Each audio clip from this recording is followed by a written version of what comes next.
Magandang umaga! Kumusta po? Narito po ulit ang update natin para sa lagay ng ating panahon.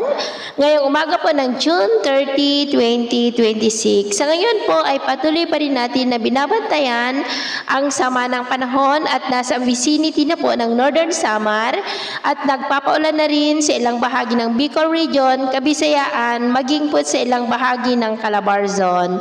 Maghapon po ngayon hanggang mamayang gabi ay tatawirin nito ang kalupaan na magdudulot ng mga pag-uulan at bukas po posible nang makalampas at nandyan na po sa may West Philippine Sea.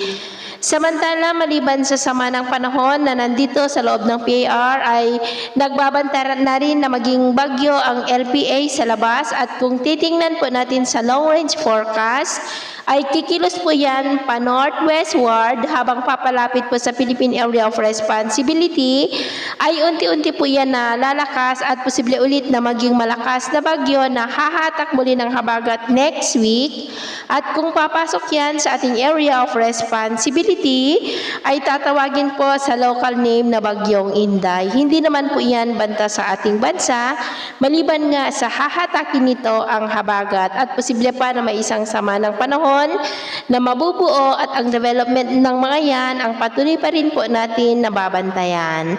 At sa lagay po ng ating panahon, ngayong madaling araw ay may mga isolated rains sa ilang bahagi ng Quezon, Bicol Region, Cavite, Occidental Mindoro, Romblon, southern part ng Palawan, Panay Island, ilang bahagi po ng Negros, Cebu, Bohol, Northern Samar at ilang bahagi ng Leyte at Tawi-Tawi.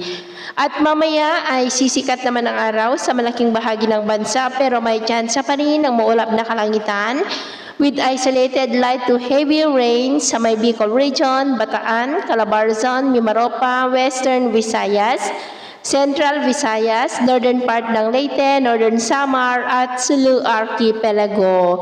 At mamayang hapon, mas maraming lugar po ulit ang makakaranas ng mas maulap na kalangitan with isolated rains, lalo na po sa may Southern Luzon, Visayas at Mindanao. Kaya mag-ingat po tayo sa mga banta pa rin ng mga pagbaha at pagguho ng lupa. At sa atin naman pong mga baybayin, wala naman na po tayong nakataas na anumang gale warning signals, pero bayong pag-iingat lamang po kung papalaot tayo para po mas makaiwas sa mga sakunang pangkaragatan. So yun po ng latest update natin sa araw na ito. Ako po muli si James na nagsasabing sa kahit anong pagsubok po na darating sa ating buhay, huwag na huwag po tayong mawawalan ng pag-asa. Thank you and God bless!